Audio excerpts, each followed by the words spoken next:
Becoming medico. आज हम क्या करने वाले हैं? आज हम करने वाले हैं हमारा ये पॉलीसैकेराइड्स। आज हम शुगर करने वाले हैं पॉलीसैकेराइड्स। हम प्रोटीन ख़त्म कर चुके हैं, इसमें कोई हम आराम से ख़त्म कर चुके हैं, आसानी से ख़त्म कर चुके हैं। और आज हमारा जो अध्याय है, लेक्चर है, वो है पॉलीसैकेराइड J1 का। अब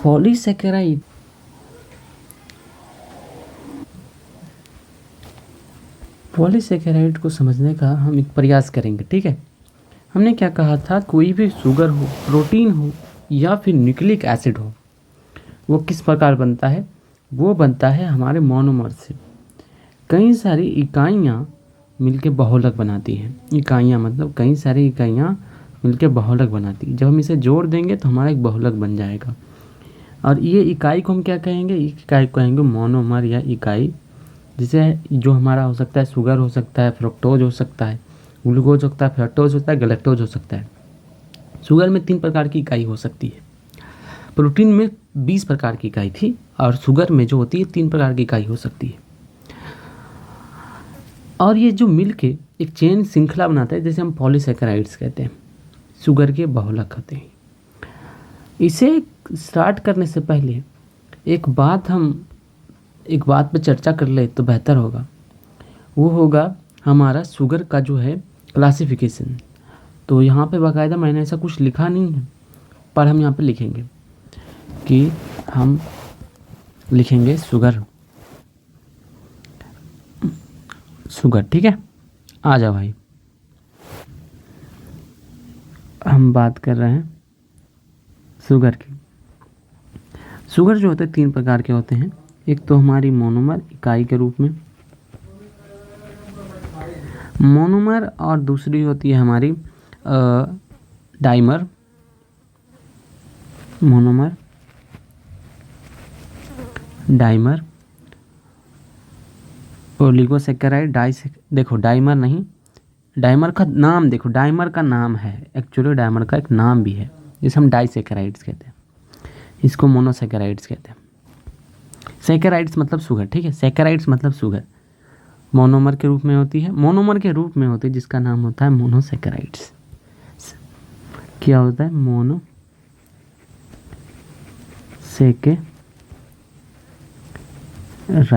मोनो का मतलब एक, सैकेराइड का मतलब शुगर। दूसरा का होगा डायासैकेराइड।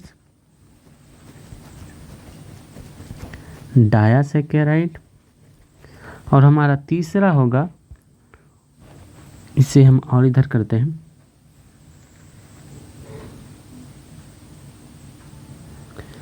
डायासैकेराइड्स। तीसरा हम लेंगे ओलिगोसैकेराइड्स।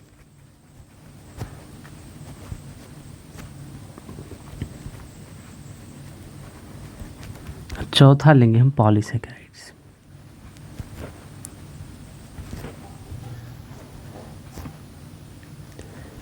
ठीक है, पॉलीसैकेराइड्स। ऐसा हो सकता है कि स्पेलिंग में थोड़ी मिस्टेक हो, ये हर बार हो सकता है, हर लेक्चर में हो सकता है, क्योंकि मेरी खुद की इंग्लिश इतनी मजबूत नहीं है कि मेरी हर बार जितने भी स्पेलिंग हैं वो सही हो, गलत हो मुझे ज़्यादा फर्क नहीं पड़ता। तो हमारे, मैंने क्या कहा, शुगर जो होते हैं हमारे 4 प्रकार में मैंने बांट दिया। मोनोसैकेराइड्स, डायसैकेराइड्स, ओलिगोसैकेराइड और पॉलीसैकेराइड्स। हमारे पास कितने प्रकार के हो गए? 4 प्रकार के हो गए। तो बाकायदा तीर भी तो लगाना पड़ेगा, ऐसे ऐसे ऐसे ऐसे। अब मोनोसैकेराइड्स में कौन सा रंग ले तो बेहतर होगा? लाल लेते हैं, क्योंकि ब्लू ज़्यादा हो चुका है। चलो कोई रंग देखते हैं। लाल भाई साहब, हरा भाई साहब, ब्लू भाई साहब, ये रंग लेते हैं। आ जाओ। मोनोसैकेराइड्स में कितने शुगर के यूनिट होते हैं? 1 शुगर। ठीक है, और डाया में कितने होते हैं? 2 शुगर। ओलिगो में कितने हो सकते हैं? ओलिगो में 3 से लेके 9 हो सकते हैं। पॉली में 9 से ज़्यादा। 9 से ज़्यादा। ठीक है, तो हमारे 4 प्रकार के हो गए। मोनोसेकेराइड्स में 1 शुगर होगा, डाइसेकेराइड्स में 2, ओलिगोसेकेराइड्स में 3 से लेकर 9 और पॉलीसेकेराइड्स में 9 से ज़्यादा। हमारी जो ये होती है मोनोसेकेराइड्स और डाइसेकेराइड्स, ये होती है स्वीट, मीठी, मतलब मिठास इसमें होती है। हमारी पॉलीसेकेराइड्स में मिठास नहीं होती, हमारी इनमें मिठास नहीं होती। क्यों?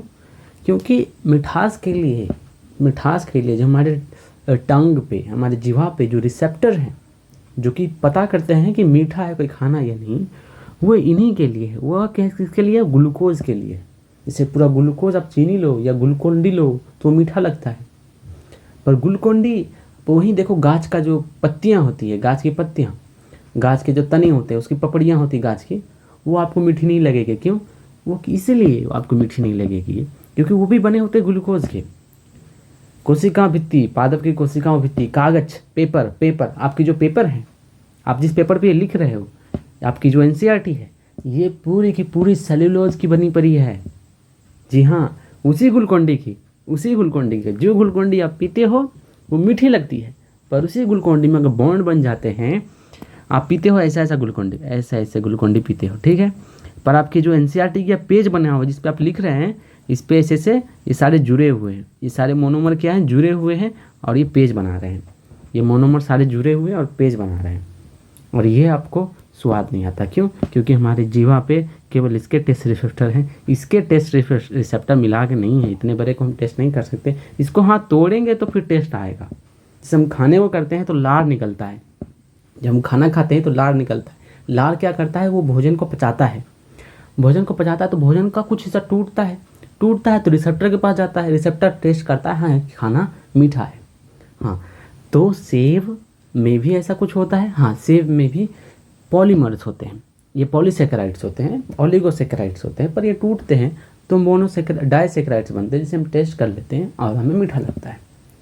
ठीक है, तो ये बातें जो आपको समझ में आ रही होंगी कि हम जो ग्लूकोन-डी पीते हैं या जो हम चीनी खाते हैं वो प्योर मोनोसेकेराइड डाइसेकेराइड्स होती है, इसलिए ज़्यादा मीठी होती है चीनी।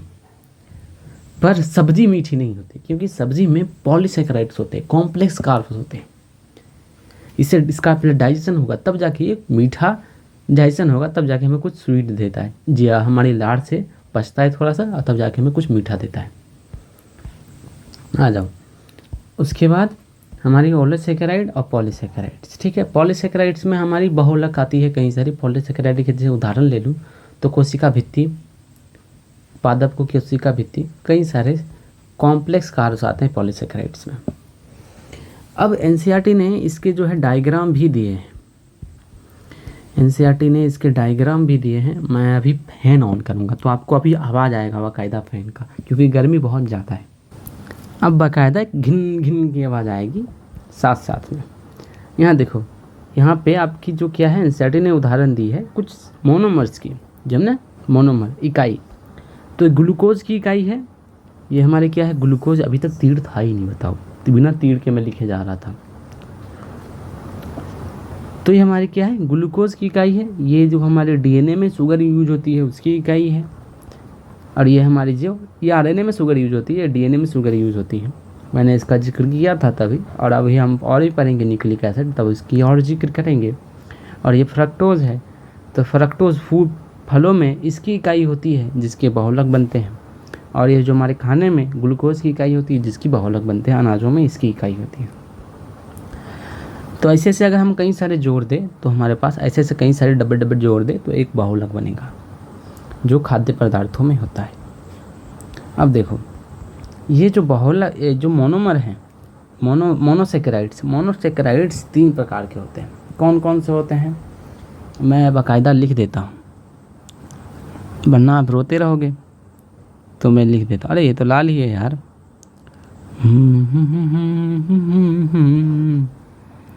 Glucose glucose, fructose.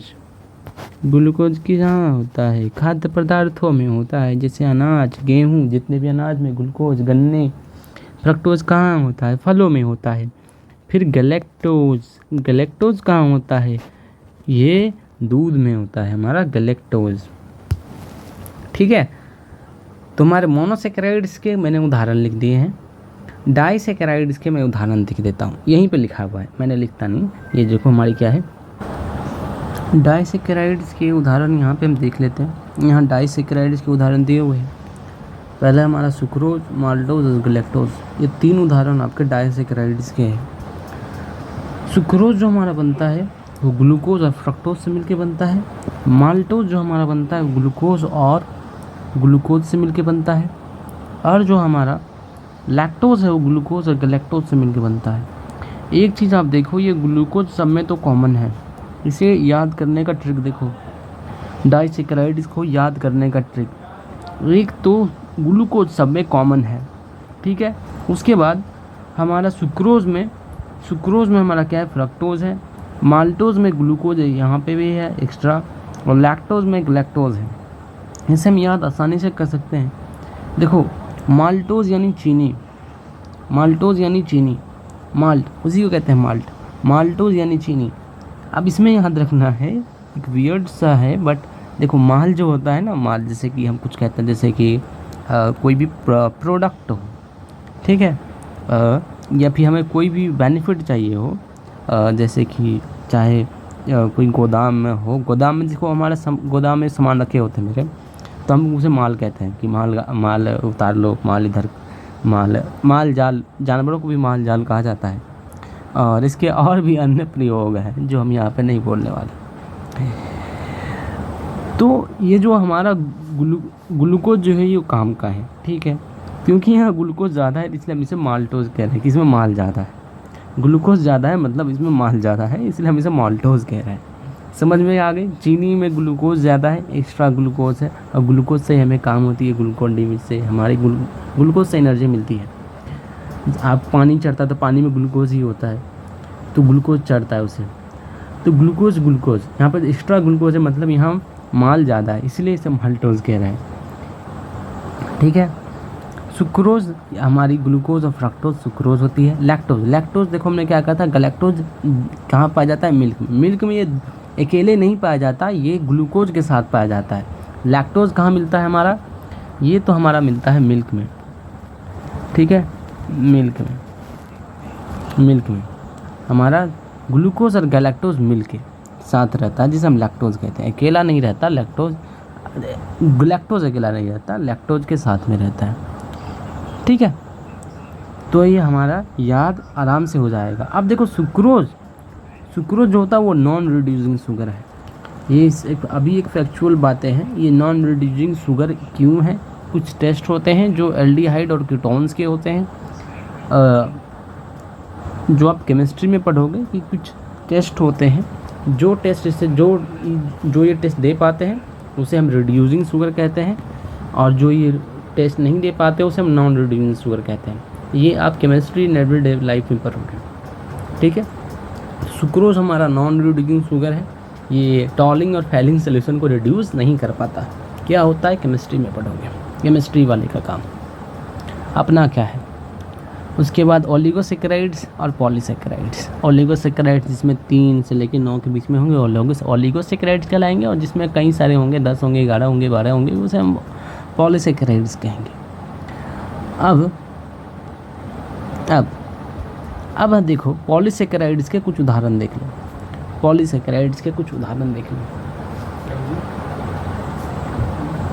हम साथ साथ लगे पॉलीसेकेराइड्स के उदाहरण देख लेते हैं, ठीक है। देखो हमारी जो पॉलीसेकेराइड्स होती है इन्हीं मोनोसेकेराइड्स के रिपीटेशन से बनती है, ठीक है।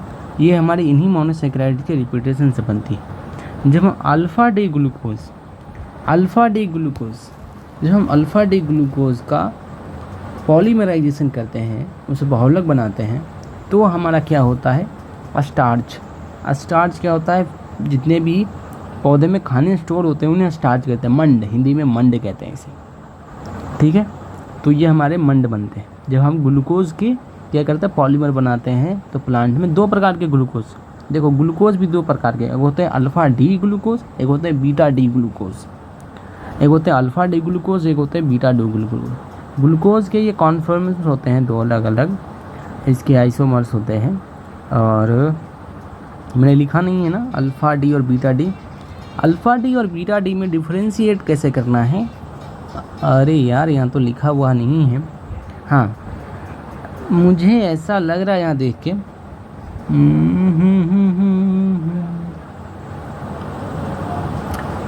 रुको, यहाँ पे मैं नहीं लिखा है, मुझे एक पिक्चर लाता हूँ मैं अल्फ़ा डी।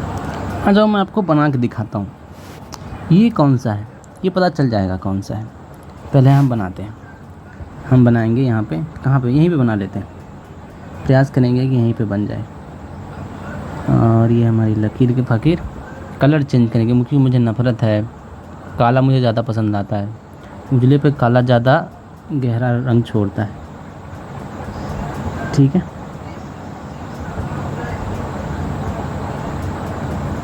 और ये मेरी कलाकृति, ये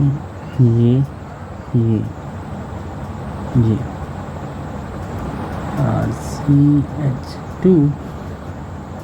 अरे भाई साहब ये तो छोटा हो गया, काफ़ी छोटा लिख रहा हूँ मैं। और ये जाएगा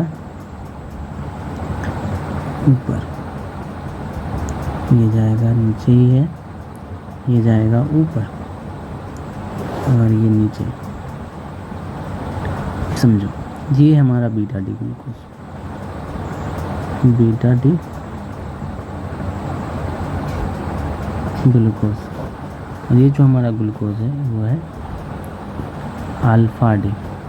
कलर चेंज क्योंकि काफ़ी सारा यहाँ पे काला काला कुर्ता पजामा काला काला चल रहा है, तो colour change alpha D glucose. अब यहाँ देखो ऐसी क्या बातें रही कि अल्फ़ा डी और बीटा डी ग्लूकोज में डिफरेंसेस आए हैं। डिफरेंसेस आए हैं इस हाइड्रोजन को लेकर, इस हाइड्रोजन को लेकर। हमारा जो फर्स्ट कार्बन पर हाइड्रोजन का पोजीशन है, इस पे डिफरेंसेस आए। आई होप कि वॉइस आ रही हो। और यहाँ पे हम क्लियरली कुछ देख सकते हैं। वो हम क्या देख सकते हैं कि हमारे जो हमारे जो होते हैं ऑक्सीजन के पास होते हैं लोन पेयर। अब यहाँ पे पढ़ने आए हो आप, यहाँ पे आप पढ़ने आए हो, नीट की तैयारी कर रहे हो और लोन पेयर पता नहीं हो, तो ये काफ़ी गंदी बात है, ये मैं मानता हूँ। तो ये हमारे पास लोन पेयर, इसके पास 2 लोन पेयर होते हैं। ऑक्सीजन के पास बाकायदा 2 लोन पेयर होते हैं। तो इसके पास भी 2 लोन पेयर होंगे, इसके पास भी लोन पेयर होंगे। हम सिर्फ दिखा रहे हैं कि किसके पास लोन पेयर है। ठीक है, इसके पास लोन पेयर होंगे, इसके पास लोन पेयर होंगे, इसके पास लोन पेयर है। लोन पेयर के कारण इसके पास इलेक्ट्रॉन नेगेटिविटी है, मतलब इसके पास इलेक्ट्रॉन है। और हाइड्रोजन के पास ऐसा कोई इलेक्ट्रॉन नहीं है, हाइड्रोजन के पास ऐसा कोई इलेक्ट्रॉन नहीं है। ठीक है, हाइड्रोजन के पास ऐसा कोई इलेक्ट्रॉन नहीं है, हाइड्रोजन के पास ऐसा कोई इलेक्ट्रॉन नहीं है। अब देखो क्या होगा, हाइड्रोजन और ऑक्सीजन के बीच बनेगा हाइड्रोजन बॉन्ड, हाइड्रोजन और ऑक्सीजन के बीच बनेगा हाइड्रोजन बॉन्ड, ऐसे ऐसे ऐसे, क्योंकि ये इलेक्ट्रॉन नेगेटिव और ये है इलेक्ट्रो पॉजिटिव। इसको इलेक्ट्रॉन, इसके ऊपर इलेक्ट्रॉन ज़्यादा है, इसके इलेक्ट्रॉन कम है, तो एक डोनेशन बन जाता है हाइड्रोजन और ऑक्सीजन के बीच में, इलेक्ट्रॉन नेगेटिविटी के डिफरेंसेस के कारण। इसके बीच में बन गया, इसके बीच में बन गया, और इसके बीच में बन गया। ठीक है, और इसके बीच में भी बन सकता है। बट यहाँ और यहाँ पे क्या हो रहा है, रिपल्सन हो रहा है, यहाँ और यहाँ पे रिपल्सन हो रहा है। ये इसके पास भी लोन पेयर, इसके पास भी इलेक्ट्रॉन, तो इलेक्ट्रॉन एक दूसरे को ढकेल रहे हैं, इसलिए अल्फ़ा डी ग्लूकोज जो है ये अनस्टेबल है। वहीं बात करें बीटा डी ग्लूकोज में, तो यहाँ लोन पेयर बनेगा। ठीक है, यहाँ लोन पेयर बनेगा, यहाँ लोन पेयर बनेगा, यहाँ लोन पेयर बनेगा, यहाँ लोन पेयर बनेगा, यहाँ लोन पेयर। यहाँ पे ऐसा कोई रिपल्सन हमें देखने नहीं पड़ रहा, और यहाँ पे एक्स्ट्रा लोन पेयर हमें देखने को मिल रहा है, 2 एक्स्ट्रा लोन पेयर नहीं, हाइड्रोजन बॉन्ड। तो हाइड्रोजन बॉन्ड इसमें ज़्यादा है अल्फ़ा डी ग्लूकोज में, हाइड्रोजन बॉन्ड कम है, हाइड्रोजन बॉन्ड ज़्यादा है बीटा डी ग्लूकोज में, हाइड्रोजन बॉन्ड कम है अल्फ़ा डी ग्लूकोज में। एक तो हाइड्रोजन बॉन्ड जो हमें ये दिखाया, हाइड्रोजन जो ऑक्सीजन के साथ यहाँ पे एक बॉन्ड बना रहा है, उससे हम कहा हाइड्रोजन बॉन्ड जो बीटा डी ग्लूकोज में ज़्यादा है, अल्फ़ा डी ग्लूकोज में कम है। और क्या हमने बात की कि यहाँ पे एक रिपल्सन हो रहा है, जिसके कारण जो हमारा अल्फ़ा डी ग्लूकोज है वो अनस्टेबल है, चुम्बा गायब, कचरा नहीं करना था मुझे, इसलिए गायब कर दिया मैंने। तो मैंने समझा दिया ये क्यों है, वो किस लिए, वो क्या है कि यहाँ और यहाँ हो रही है रिपल्सन, ठीक है, यहाँ और यहाँ हो रही है रिपल्सन, वहीं पे यहाँ पे चल रही है हाइड्रोजन बॉन्डिंग। अगर जो मैंने अभी लिखा, अगर आप चाहते हो इसे लिखना तो आप लिख लो, ठीक है। अच्छा ठीक है, मैं लिख ही देता हूँ यहाँ पे। मैं हर चीज़ को नहीं डिफाइन करूँगा, जितने भी थे बाकी के जितने कॉमन हाइड्रोजन बॉन्ड बन रहे थे मैं उसे नहीं दिखाऊँगा, बाकी जितने डिफरेंसेस हैं हम उसे दिखा लेते हैं, क्योंकि नहीं तो कचरा हो जाता है। चलो हाइड्रोजन हाइड्रोजन और यहाँ पे भी हाइड्रोजन हाइड्रोजन, और हम इसे हाइड्रोजन बॉन्डिंग भी दिखाएंगे। हाइड्रोजन बॉन्डिंग दिखाने के लिए पेंसिल का इस्तेमाल थोड़ा किया जाए। अरे नहीं, हाइड्रोजन बॉन्डिंग यहाँ थोड़ी बनेगा, हाइड्रोजन बॉन्डिंग यहाँ थोड़ी बनेगा, हाइड्रोजन बॉन्डिंग तो यहाँ बनेगा ना। तो ये हाइड्रोजन बॉन्डिंग बन गया, यहाँ भी दिखा देता है hydrogen bonding, hydrogen bonding, hydrogen bonding, hydrogen bonding, यहाँ पे हाइड्रोजन हाइड्रोजन बॉन्डिंग। वहीं यहाँ पे क्या हो रहा है, यहाँ पे ऐसा कोई हाइड्रोजन बॉन्डिंग यहाँ तो देखने को नहीं मिल रहा, और यहाँ उल्टा हो रहा है रिपल्सन। लेने के देने पर गए भाई साहब मिटाने के। यहाँ क्या हो रहा है, यहाँ हम बाकायदा लिख लेते हैं, यहाँ हम बाकायदा लिखेंगे और लाल रंग से लिखेंगे। यहाँ हम क्या वो देखेंगे, यहाँ हम लिखेंगे लोन पेयर रिपल्सन, जिसके कारण ये क्या हो रहा है, ये हो रहा है अनस्टेबल, ठीक है। तो ये हमारा कारण रहा है अनस्टेबल होने का। इसे और थोड़ा छोटा कर दिया जाए तो बेहतर होगा, ठीक है। लोन पेयर रिपल्सन जिसके कारण हो रही है अनस्टेबल। देखो कुछ ज़्यादा ही आप कचरा था, इसे आप लिख लेना, ठीक है। अगर आपको जगह नहीं मिले तो इसको आप यहाँ भी लिख सकते हो, बट ये समझाने के लिए एक साथ मैंने यहाँ लिख दिया कि एक साथ हम एक साथ दोनों को देख सकें। आप बाकायदा यहाँ लिख सकते हो, इसके ऊपर लिख सकते हो, इसको थोड़ा साइड में लिख सकते हो, और जगह तो बहुत है। तो अल्फ़ा डी और बीटा डी के बारे में समझ चुके हैं। अब क्योंकि ये ज़्यादा स्टेबल है और ये काफ़ी अनस्टेबल है, तो इसे तोड़ पाना बिल्कुल आसान होगा, क्योंकि ये अनस्टेबल है और इसे तोड़ पाना कठिन होगा। तीर दिख रहा है क्या, तीर नहीं दिख रहा है, अब दिखेगा। तो इसे तोड़ पाना काफ़ी कठिन होगा क्योंकि ये अनस्टेबल है, और इसे तोड़ पाना काफ़ी डिफ़िकल्ट होगा क्योंकि ये अनस्टेबल है। इसे आसान होगा, ये आसानी से टूट जाएगा क्योंकि अनस्टेबल है। लोन पेयर में रिपल्सन हो रहा है, इसलिए तोड़ पाना, इसे पचा पाना आसान होगा। ये स्टेबल है इसलिए इसे पचा पाना, इसे तोड़ पाना आसान नहीं होगा। इसलिए ये पाया जाता है प्लांट की कोशिका भित्तियों में, प्लांट की पपड़ियों में। आपकी पेपर में एनसीईआरटी की जो अपनी पुस्तिका आपने ले रखी है उसमें जो कागज़ यूज हुआ उसमें बीटा डी ग्लूकोज है, आप उसे पचा नहीं पाओगे। बीटा डी ग्लूकोज को पचा नहीं सकते, क्यों? क्योंकि ये स्ट्रॉन्ग, इसमें हाइड्रोजन बॉन्डिंग होती है, आपको रिपल्सन नहीं हो रही, तो इसलिए स्ट्रॉन्ग इसे पचा नहीं पाओगे, आपके अंदर में उतनी ताकत ही नहीं। पर आप इसे पचा सकते हो। तो मंड जो होती है हमारी शर्करा या आलू में या फिर खाने में, वो हम इसे पचा पाते हैं, अनाज में इसे पचा पाते हैं, हम इसे नहीं पचा पाते। गाय भैंस इसे पचा जाती है, ठीक है, इसलिए गाय भैंस घास खा सकती है। आप घास खाओगे आपको नहीं पचेगा, आपको उससे न्यूट्रिशन नहीं मिल पाएगा। पर ये आप पचा सकते हो, इसे आप बाकायदा खा सकते हो आराम से, इसे कोई दिक्कत नहीं। तो हमारा बीटा को हम कैसे याद रखेंगे, अल्फाज कैसे याद रखेंगे, कौन सा स्टेबल है कौन सा ज़्यादा अनस्टेबल है। अल्फ़ा और बीटा में अंतर, ये अल्फ़ा और बीटा, बीटा से आप रखना है बीटा नहीं ईटा, इसको बीटा नहीं ईटा बोलना है। अब से इसको क्या बोलना है, ईटा, ठीक है। अब से आप इसको बोलना है ईटा। अरे यार, ईटा, अब से बोलना है इसको ईटा। ईटा जो होता है ईंट को हम कहते हैं ईटा यहाँ ठेठ में। तो ईटा को आप पचा नहीं सकते। ईंट खा सकते हो क्या, ये बीटा नहीं ईंट है, ईटा है, ईंट बीटा नहीं ईटा, ईंट नहीं खा सकते आप, ईंट पचा नहीं सकते। तो आप बीटा डी ग्लूकोज को पचा नहीं सकते, जो कोशिका भित्तियों में पाई जाती है, जिसकी पपड़ियाँ बनती है, या तने होते हैं, गाछ वृक्ष जो होते हैं, हमारे गाछ के तने होते हैं, हमारी आपकी पेपर हो गई, इसे आप पचा नहीं सकते, ठीक है। आ जाओ, अब समझ में बाकायदा आएगा अल्फ़ा डी ग्लूकोज का क्यों बना पड़ा है हमारा स्टार्च, जो हमारा मंड है। हमारा जो स्टार्च जो हमारे आलू में होता है, हमारी सब्जियों में होता है, हमारा अनाज में होता है, वो स्टार्च होता है। प्लांट जो भोजन स्टोर करके रखता है वो स्टार्च के फॉर्म में स्टोर करके रखता है, मंड के रूप में स्टोर करके रखता है। उसकी कोशिका भित्ति बीटा डी ग्लूकोज की होती है, पर वो भी खाना जो स्टोर करता है वो भी स्टार्च स्टोर करता है। उसको भी तोड़ना मोड़ना है, एक जगह से दूसरी जगह लाना है, तो ये आसान होता है। तो ये जो स्टार्च है इसके पॉलीमर बनते हैं अमाइलोज पेक्टिन और अमाइलोपेक्टिन। ये 2 प्रकार के पॉलीमर बनते हैं। जो हमारी अमाइलोज होती है बड़ा हो जा सिम और बड़ा। हाँ, जो हमारी अमाइलोज होती है वो इससे ब्रांच होती है। क्या होती है? हमारी अमाइलोज जो होती है वो एक ब्रांच होती है, ब्रांच नहीं होती है। हमारी अमाइलोज जो होती है स्ट्रेट होती है। आजकल क्या हो रहा है, मैं उल्टा सीधा बोलते जा रहा हूँ, मेरा ध्यान कहीं और रहता है। तो सीधी जो होती है, सीधी चेन जो होती है उसे अमाइलोज कहते हैं। मतलब हमने मोनोमर की कई सारी यूनिट्स ली और उसे जोड़ दिया तो ये हमारी अमाइलोज हो जाएगी। वहीं अगर इसमें हम ब्रांचिंग कर दें,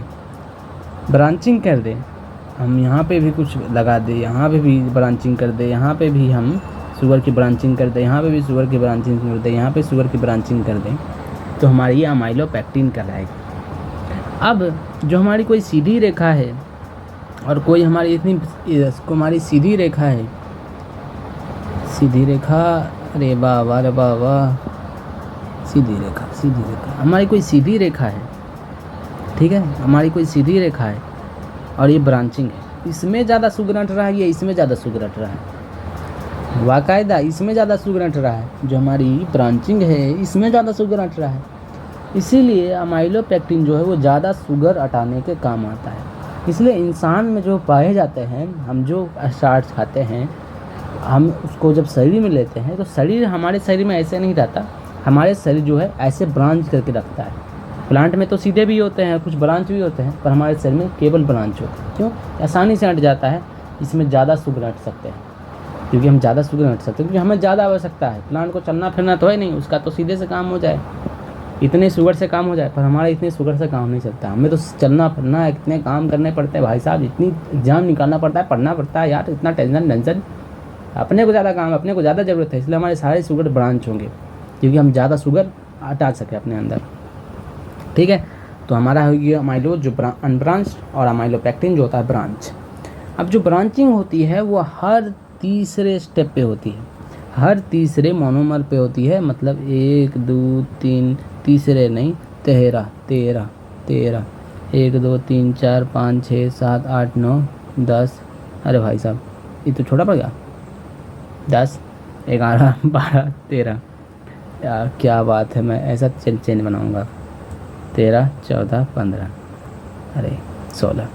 तो ये यहाँ पे होगी ब्रांचिंग कहाँ होगी? 13 पे होगी, ब्रांचिंग होगी 13 पे, ठीक है, 13 पे ब्रांचिंग होगी। और ये जब ब्रांच 13 स्टेप से 10 स्टेप पे आ जाए तब इसे ग्लाइकोजन कहते हैं। तो हमारी अमाइलोपेक्टिन और ग्लाइकोजन में अंतर क्या है? हमारी अमाइलोपेक्टिन पे 13 मोनोमर पे 13वां स्टेप पे ब्रांच था, पर हमारे ग्लाइकोजन में 10 स्टेप पे 10th स्टेप पे ब्रांचिंग होती है। जिससे क्या होती है, हम जल्दी ब्रांचिंग ला पाते हैं। हम जब जल्दी ब्रांचिंग ला पाते हैं तो ज़्यादा शुगर हटता है, ज़्यादा शुगर हटेगा तो ज़्यादा एनर्जी मिलेगी, और ज़्यादा एनर्जी मिलेगी तो हम ज़्यादा काम करेंगे, ज़्यादा पढ़ेंगे और ज़्यादा नौकरी लेंगे। आ जा भाई साहब, अच्छा यही करना रह गया था, है ना, एनिमल स्टार्च। इसलिए हम इसे एनिमल स्टार्च कहते हैं, क्योंकि दोनों में सिमिलरिटीज़ होती है। ग्लाइकोजन और अमाइलोपेक्टिन में सिमिलरिटीज़ होती है, क्योंकि दोनों ब्रांच होते हैं, बस अंतर होता है, कोई 13 पे है, कोई 10 पे है। इसलिए हम इसे एनिमल स्टार्च भी कहते हैं। और इसमें मोर बॉन्ड मोर एनर्जी, बस ज़्यादा ब्रांच होगा, ज़्यादा कम दूरी पे ब्रांच होंगी तो ज़्यादा कार्बन, ज़्यादा ग्लूकोज होगा तो ज़्यादा बॉन्ड होंगे, ज़्यादा एनर्जी होगी, तो आप समझ ही सकते हो। हाँ, अब इसका मतलब क्या है कि हम अमाइलोज और अमाइलोपेक्टिन को ग्लाइकोजन में कन्वर्ट कर सकते हैं। जी हाँ, इसलिए हम इसे पचाते हैं और घर शरीर में लगाते भी हैं। हम अनाज खाते हैं, अनाज को शरीर में लगाते भी हैं। हाँ, इसीलिए हमारे शरीर की जो ग्लाइकोजन है उसके पास भी अल्फा डी ग्लूकोज होती है, पर हम बीटा डी ग्लूकोज को नहीं पचा सकते। सेल्यूलोज मानव शरीर से पचा नहीं सकते, सेल्यूलोज कोशिका भित्ति को हम नहीं पचा सकते, कागज़ को नहीं पचा सकते, घास को नहीं पचा सकते, कांच की पपड़ियों को नहीं पचा सकते। कारण है सेल्यूलोज। इसमें बीटा डी ग्लूकोज है। नाम रखना, याद रखना, बीटा मतलब बेटा ये है ईंटा, ठीक है। और ईंटा हम तो खा नहीं सकते। और यहाँ पे कुछ ब्रांचिंग की जो हमारी यहाँ पे डायग्राम्स हैं वो दी पड़ी है। तो अभी तक हमने एनसीईआरटी देखा ही नहीं क्या लिखा हुआ है, हम यहाँ पे पढ़ते जा रहे हैं। उसके बाद लास्ट में हम एनसीईआरटी की एक बार रीडिंग मार देंगे और हमारा सारा काम समाप्त हो जाएगा। अच्छा, अब देखो शुगर की यूनिट है हमारी, शुगर की यूनिट है, शुगर की यूनिट है। उसके बाद हम ब्रांचिंग देख पा रहे हैं यहाँ पे शुगर की यूनिट में, ठीक है। यहाँ पे एक ब्रांचिंग देख पा रहे हैं और यहाँ पे हम देख सकते हैं, यहाँ पे भी हम देख सकते हैं। यहाँ पे स्ट्रेट है, सीधी है, और यहाँ ब्रांचिंग के उदाहरण दिए, दो उदाहरण दिए हुए हैं, एक तो हमारी सीधी और दूसरी ब्रांचिंग। यहाँ पे सीधी का जूम करके दिखाया और यहाँ एक ब्रांच को जूम करके दिखाया, ठीक है।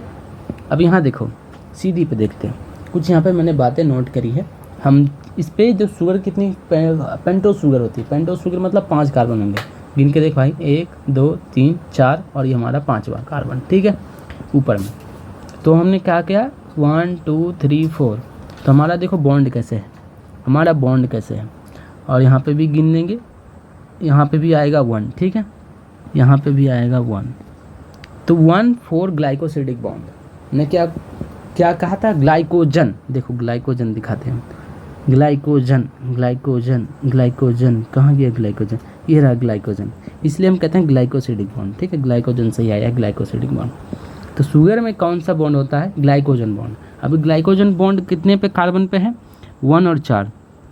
तो हम इसमें कौन सा बॉन्ड बोलेंगे, हम बोलेंगे इसके पास है, अच्छा भाई हम बोलेंगे ये हो गया, ये है काला मैंने किया था, ये है 1 4, अरे रे रे रे रे रे रे, ग्लाइकोसिडिक बॉन्ड, छोटा कर देते थोड़ा,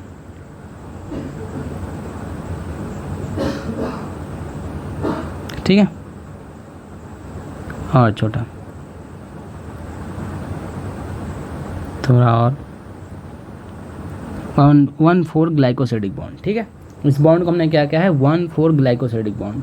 और हमारा पहला कार्बन, देखो पहला कार्बन का हाइड्रोजन फ्री है। देखो हम रिड्यूसिंग नॉन रिड्यूसिंग का यहाँ पे थोड़ा एक्सप्लेनेशन है। हमारा पहला कार्बन का हाइड्रोजन फ्री है, क्योंकि हाइड्रोजन फ्री है तो ये रिड्यूस हो सकता है फैलिंग सोल्यूशन से, ये रिड्यूस हो सकता है फैलिंग सोल्यूशन से। तो हमारा राइट एंड है, हमारा दाहिना सिरा है, राइट हैंड है। तो राइट एंड क्या होती है, रिड्यूसिंग होती है, और ये लेफ्ट, और ये जो हमारा ये वाला होगा ये नॉन रिड्यूसिंग होगी हमारी लेफ्ट एंड का पहला कार्बन, क्योंकि इस पे हाइड्रोजन जो है वो फ्री नहीं है, बॉन्डेज में है, हाइड्रोजन है ही नहीं, वो बॉन्डेज में चला गया है, ठीक है। हाइड्रोजन है ही नहीं, यहाँ पे फ्री नहीं है कोई फंक्शनल ग्रुप, तो यहाँ पे रिएक्शन में पार्टिसिपेट ही नहीं कर सकती। तो हमारी राइट चेन की राइट एंड दाहिना सिरा दायां हाथ, ठीक है। अरे भाई साहब मैं दिखा भी नहीं सकता कौन होता है दायां हाथ, तेरे को पता है ना, दायां हाथ जिससे तू खाता है, तो जिससे तू खाता है उस हाथ के तरफ क्या है, हाइट फंक्शनल ग्रुप खुला हुआ है, तो ये रिड्यूस हो सकता है, अभिक्रिया में भाग ले सकता है, ठीक है। और यहीं पे बायां सिरा बायां हाथ, तो जिससे तू सारे काम करता है, जिस खाना पीना छोड़ के। तो ये जो हमारा हाथ है, इसके जो पहले कार्बन के जो है फंक्शन ग्रुप वो फ्री नहीं है, बॉन्डेज में पार्टिसिपेट है, तो ये अभिक्रिया में पार्टिसिपेट नहीं कर सकती, तो ये नॉन रिड्यूस हो सकती है ये, क्योंकि ये फ्री नहीं है, ठीक है। चल भाई साहब एक्सप्लेनेशन आ गया। अब यहाँ पे देख ब्रांचिंग में क्या है, ब्रांचिंग पे कितने पे बॉन्डिंग होंगी, ब्रांचिंग बॉन्ड देखते हैं, आ जा। तो यहाँ पे हमने क्या कहा 1 2, इससे मैं क्या करता हूँ, थोड़ा सा कलर का मैं देख रहा हूँ, परसेंटेज थोड़ा ज़्यादा है, 15 पे करते हैं, आ जा। 2 3 4 5, कुछ तो गड़बड़ है दया, कुछ तो गड़बड़ है। कुछ गड़बड़ ये है कि यहाँ ऑक्सीजन है, यहाँ ऑक्सीजन नहीं है भाई साहब, यहाँ बाकायदा आपने ऑक्सीजन दिए, यहाँ ऑक्सीजन नहीं दिए। ऐसे समस्याएं होंगी कि नहीं होंगी, बताओ आप ही, बाकायदा समस्याएं होगी। राइबोज हेक्सोज शुगर है यार, पेंटोज नहीं है तो हेक्सोज शुगर है, सॉरी 1 2 3 4 5। पेंटोस शुगर तो राइबोस शुगर होता है, मैं पेंटोस शुगर कह रहा था तब से। ये तो हेक्सोस शुगर है। क्या है? हेक्सोस। 6 कार्बन नहीं होते भाई साहब, 5 और ये 6। गिनना गिनना गिन 6। ठीक है। उसके बाद हम इसको भी नामांकन देंगे। 1 2 3 4 5 और 6। ठीक है। और यहाँ पे हम ओ लगा दे क्या? एनसीईआरटी गलती हम सुधारेंगे। ओ ओ ओ ओ ऑक्सीजन। ठीक है। अब मैं तो रंग सकता हूँ तो मैं रंग भी देता हूँ, थोड़ी कलाकृति भी दिखा देते भाई साहब। ठीक है। तो हमारी ऑक्सीजन लग चुकी है। अब यहाँ पे भी नामांकन कुछ कर देते। 1 2 3 4 5। अब 6 कौन लगाएगा यार? छठा वाला भी लगाना चाहिए था। ये इसको क्या हो गया है भाई साहब? छठा वाला लगाते। CH2OH 6। अब देखो हमारी जो सीधी स्ट्रेच चेन है, सीधी चेन है, इसमें तो 1,4 ग्लाइकोसिडिक बॉन्ड है। पर चेन में ब्रांचिंग में कौन सा बॉन्ड है? ब्रांचिंग में कौन सा बॉन्ड इन्वॉल्व हो रहा है? आप हमें बताएं। कौन सा कार्बन जो है वो इन्वॉल्व है ब्रांचिंग में? कौन सा कार्बन? एक तो हमारा 1 है, दूसरा हमारा 6 है। ठीक है। एक तो हमारा 1 है और दूसरा हमारा 6 है। तो हम यहाँ पे लिख लेते हैं बाकायदा कि हमारा अमाइलोज में, ऐसे करके लिखूँगा ना तो ज़्यादा बेहतर होगा, क्योंकि जूम कर देता हूँ तो गाढ़ा हो जाता है।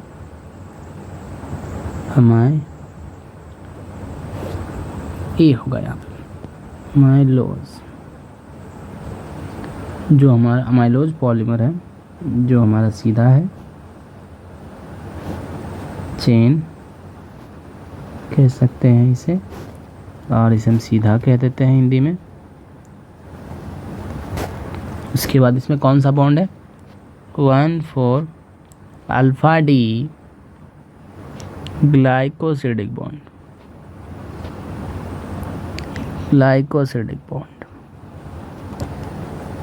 उसके बाद हमने कहा है ब्रांच वाले में, जैसे अमाइलोज पैक्टीन और हमारी ग्लाइकोजन, ब्रांच वाले में कौन सा बॉन्ड है? 1,6 अल्फा डी ग्लाइकोसिडिक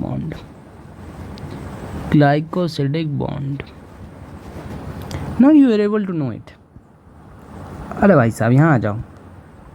अब हम एनसीईआरटी पढ़ते हैं। अभी जो हमारा सारा काम हो चुका है और अब सिर्फ एनसीईआरटी बचा हुआ है, जिसे हम एनसीईआरटी की सिर्फ रीडिंग मारेंगे, जस्ट चिल होके। अच्छा, एनसीईआरटी की रीडिंग मारूंगा उससे पहले मुझे कुछ दिखाना था, मुझे बात करनी थी। कहाँ पे? ये मिल गया, लैक्टेंस। क्या है? लैक्टेंस। यहाँ देखो भाई साहब, लैक्टेंस दिख रहा है तुम्हें? लैक्टिन नहीं है, यहाँ नहीं यार, कहीं पे निगाहें कहीं पे नहीं सना।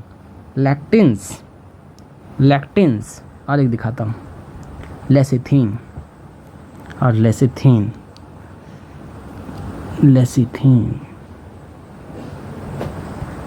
और लैक्टीन। इसमें कंफ्यूजन नहीं होना, ठीक है? लेसिथीन और लैक्टीन अलग अलग चीज़ें हैं, ठीक है? लेसिथीन और लैक्टीन तुम्हारे क्या है? अलग अलग चीज़ें हैं, इसमें कंफ्यूजन नहीं हो जाना। बोल देगा लैक्टीन क्या झिल्लियों में पाई जाती है? जी नहीं भाई साहब, लेसिथीन पाई जाती है, जिसे हम फास्फोलिपिड कहते हैं। तो यहाँ पे उलट पुलट हो सकता है, ऐसे फंसाने की कोशिश की जा सकती है। चाहूँ तो कई सारे मैं फंसाने वाले क्वेश्चंस करा सकता हूँ या फंसा भी सकता हूँ। एग्जामिनर तो आजकल खूब फंसाता है। आजा भाई, अब हम एनसीईआरटी की रीडिंग कर लेते हैं, उसके बाद हमारा ये लेक्चर जो है शुगर के ऊपर कंप्लीट हो जाएगा। अम्ल विलय हाइलाइटर आजा भाई साहब। अम्ल अविलय भाग में दूसरी श्रेणी के बृहद अणुओं की तरह पॉलीसैकेराइड्स, दूसरी श्रेणी के बृहद अणुओं की तरह पॉलीसैकेराइड्स यानी कार्बोहाइड्रेट भी पाए जाते हैं। ये पॉलीसैकेराइड शर्करा की शर्करा यानी शुगर की लंबी श्रृंखला होती है। ये श्रृंखला सूत्र की तरह कपास के रेशे, देखो कपास के रेशे भी नहीं बचा सकते, उसमें भी बीटा डी ग्लूकोज होता है, विभिन्न प्रकार के एकल सैकेराइड से मिलकर बने होते हैं। उदाहरणतः सेलुलोज जो एक बहुलक है, जो एक पॉलीसेकेराइड है। क्या है? सेलुलोज। अच्छा भाई साहब, आप लिख ही देते हैं, अपने को कैसे कौन सी दुश्मनी है? सेल्यूलोज, ठीक है। आ जाओ भाई साहब, सेल्यूलोज क्या है? और सेल्यूलोज जो है वो समबहुलक है। कौन सा है? सेल्यूलोज एक समबहुलक है। समबहुलक मत समझो, ये हमारा जो स्टार्च है ये भी समबहुलक है। क्या है? अल्फा डी ग्लूकोज का है। और वही सेल्यूलोज जो है समबहुलक किसका है? बीटा डी ग्लूकोज का। कहा गया? बीटा डी ग्लूकोज का सेल्यूलोज है समबहुलक, ठीक है। क्योंकि इसमें एक ही बहुलक, इसमें एक ही मोनोमर है, वो क्या है? Glucose glucose glucose glucose. ये सारी ग्लूकोज की बनी हुई है, एक ही प्रकार की, तो सारे एक समान है। या तो सारे अल्फा डी होंगे या तो सारे बीटा डी होंगे, ठीक है। तो वो पूछे कि स्टार्च किसका समबहुलक है, तो अल्फा डी ग्लूकोज, ठीक है। इसका एक परिवर्तित रूप स्टार्च, यानी मंड सेल्यूलोज से भिन्न होता है। सेल्यूलोज से भिन्न क्यों होता है? एक तो हमारी कॉन्फॉर्मेशन के कारण एक अल्फा डी एक बीटा डी होता है, लेकिन यह पादप ऊतकों में ऊर्जा भंडार के रूप में मिलता है। मंड कौन से ऊर्जा भंडार के रूप में मिलता है? मंड, बस इतने ही रूप में, बस ऊर्जा इसी से मिलती है। सेल्यूलोज तो भाई साहब प्रोटेक्शन के काम आता है, इसे पचा ही नहीं पाओगे तुम। प्राणियों में एक अन्य परिवर्तित रूप होता है जिसे ग्लाइकोजन कहते हैं। ये कहाँ पाया जाता है? प्राणियों में ग्लाइकोजन। बाकायदा सब कुछ लिखा वहाँ पे, हम केवल रीडिंग मार रहे हैं, ठीक है। इनुलिन फ्रक्टोज का बहुलक है। आप देखो इसमें कंफ्यूज मत हो जाना इंसुलिन से। इंसुलिन क्या है? प्रोटीन अमीनो एसिड का बहुलक है। क्या है? इंसुलिन है जो है कि हार्मोन है, क्या है? प्रोटीन का बना होता है इंसुलिन। ये इनुलिन है, ये इंसुलिन नहीं। इनुलिन और इंसुलिन में अंतर है, तो इसे रेड फ्लैग में डाल देते हैं। क्या नहीं, मतलब मैं यहाँ पे केवल ऐसे कर दूँगा, यहाँ पे मैं केवल ऐसे कर देता हूँ, ऐसे, ठीक है। इंसुलिन और इनुलिन में थोड़ा अंतर देखना। एक पॉलीसेकेराइड श्रृंखला जैसे ग्लाइकोजन का दाहिना सिरा अपापचायक व बायां सिरा अपचायक कहलाता है। ये क्या कह रहा है? हमारा ग्लाइकोजन का दाहिना सिरा रिड्यूसिंग होता है और बायां सिरा नॉन रिड्यूसिंग होता है। तो इसे ट्रांसलेशन भी कर देते हैं। आजा भाई साहब, आजा। हमारा दाहिना सिरा क्या होता है? रिड्यूसिंग, और बायां सिरा क्या होता है? Non reducing. यह शाखा युक्त होती है, ब्रांच होती है ग्लाइकोजन, जो चित्र में दिखाया गया है। मंड में द्वितीयक कुंडलिनी द्वार संरचना मिलती है। किसमें मिलती है? मंड में हमारी सेकेंडरी स्ट्रक्चर मिलती है। वास्तव में मंड में आयोडीन अणु इसके कुंडलिनी भाग में जुड़े होते हैं। वास्तव में मंड में आयोडीन अणु इसके कुंडलिनी भाग में जुड़ जाते हैं। आयोडीन अणु मंड से जुड़कर नीला रंग देते हैं। कौन सा रंग? नीला रंग देते हैं। देखो ये क्या कह रही है बात है? ये कह रही है कि जो हमारी मंड होती है वो हमारी द्वितीयक संरचना में होती है, ठीक है। इसमें पॉकेट बन जाती है और हमारी आयोडीन जो होती है वो इसमें आके फंस जाती है, ठीक है। ये इसमें पॉकेट में आके फंस जाती है, जिसके कारण ये क्या है? ब्लू दिखाई देने लग जाती है, ठीक है। आयोडीन ब्लू होती है, इसमें आके फंस जाती है, तो इसी भी वो भी ब्लू दिखाई देने लग जाती है। पर सेलुलोज में ऐसी कोई संरचना ही नहीं मिलती, क्योंकि सेलुलोज तो सीधी होती है, तो सेलुलोज में से कोई संरचना नहीं मिलती, इसलिए सेलुलोज ब्लू नहीं दिखाई देती। हालांकि मैंने ब्लू रंग का यूज किया है, इसका मतलब ये नहीं कि ब्लू होता है, ठीक है। आ जाओ, सेलुलोज में उपयुक्त जटिल कुंडलिनी नहीं मिलती, ठीक है। इसी कारण आयोडीन में इसमें प्रवेश नहीं कर पाता। तो यहाँ असर्शन रीजन भी बन सकता है कि क्यों असर्शन रीजन यहाँ पे, क्योंकि हमें देखने को मिल रहा है कि यहाँ पर असर्शन रीजन भी बन सकता है कि सेलुलोज आयोडीन टेस्ट नहीं देते हैं, क्योंकि सेलुलोज में जटिल कुंडलिनी संरचना नहीं मिलती। ठीक है, ठीक है, यहाँ पे हाईलाइट कर दे क्या, सेलुलोज में उपयुक्त जटिल कुंडलिनी संरचना नहीं मिलती, कारण आयोडीन इसमें प्रवेश नहीं कर पाता। ठीक है, आगे आते हैं। पादप कोशिका भित्ति सेलुलोज की बनी होती है, कागज पौधों की लुदगी से बना होता है। कागज पौधों की लुदगी से बना होता है जो सेलुलोज होता है। जिस एनसीईआरटी पे आप लिख रहे हो वो सेलुलोज है। रुई के धागे सेलुलोज के बने होते हैं। प्रकृति में बहुत सारे जटिल पॉलीसेकेराइड्स मिलते हैं। यह अमीनो शर्करा व रासायनिक रूप में परिवर्तित शर्करा जैसे ग्लूकोसामीन, एन एसिटिलमाइन, ग्लूकोसामाइन आदि मिलते हैं। प्रकृति में और भी कई सारे अमीनो शर्करा हैं जो हमने देखा बैक्टीरिया में भी था। जैसे एक का नाम यहाँ पे दिया हुआ है N acetyl glucosamine. N acetyl glucosamine ये क्या है, नाइट्रोजनस पॉलीसेकेराइड्स है। मतलब ये प्रोटीन के साथ हमारा अमीनो एसिड के साथ हमारा जुड़ गया है शर्करा जाके। ठीक है, तो एन एसिटाइल ग्लूकोसामाइन जो है वो नाइट्रोजन पॉलीसेकेराइड्स हैं जो हमारे काइटिन में पाया जाता है। आर्थ्रोपोडा कहाँ पाया जाता है, आर्थ्रोपोडा के बाह्य कंकाल, जिसे क्या कहते हैं, काइटिन। यह जटिल पॉलीसेकेराइड अधिकतर समबहुलक होते हैं। क्या होते हैं, अधिकतर समबहुलक होते हैं। हमारी जो होती है काइटिन किसकी बनी होती है, एन एसिटाइल ग्लूकोसामाइन, जो क्या होती है, एक समबहुलक होती है। अधिकतर ऑलमोस्ट टाइम ये समबहुलक होती है। सदैव ये समबहुलक हो ऐसे आवश्यक नहीं है। मतलब हो सकता है स्टेटमेंट में डाल दिया जाए, असर्शन रीजन में डाल दिया, अगर एग्जामिनर का मूड खराब हो कि अधिकतर ये सदैव समबहुलक होती है। नहीं, अधिकतर लगभग हमेशा नहीं, लगभग 90% ये समबहुलक होते हैं। कुछ थोड़े ब्रांच भी हो सकते हैं, ब्रांच नहीं, समबहुलक हेट्रोपॉलीमर भी हो सकते हैं, विषमबहुलक। ठीक है, तो यहाँ पे हमारा शुगर जो है समाप्त होता है। अगली कक्षा में अब हम करेंगे, क्योंकि अब लगी चाहिए मुझे भूख और मैं चलूँगा खाने।